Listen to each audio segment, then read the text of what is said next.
ছোট্ট একটি শিক্ষণীয় গল্প অবশ্যই শুনবেন।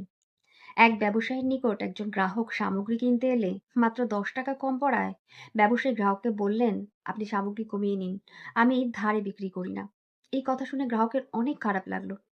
তিনি ব্যবসায়ীর উদ্দেশ্যে রূঢ়ভাবে বললেন, গত 2 দিন আমার বাড়িতে হাঁড়ি চড়েনি, আমার গোটা পরিবার অভুক্ত, আর মাত্র 10 টাকার জন্য আপনি মরে যাচ্ছেন।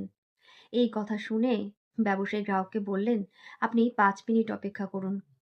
5 মিনিট বাদে ব্যবসায়ী এক থালা ভর্তি খাবার এনে গ্রাহকের হাতে দিলেন। বললেন, খেয়ে নিন, আমি আপনার পরিবারের জন্য ব্যবস্থা করেছি, যাবার সময় নিয়ে যাবেন।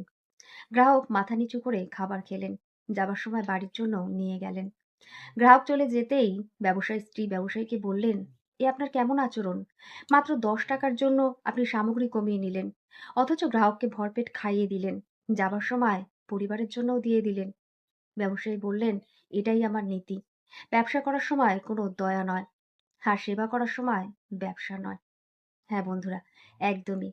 জীবনে সফলতা পেতে সঠিক নীতি অনুসরণ করাটা অত্যন্ত জরুরি।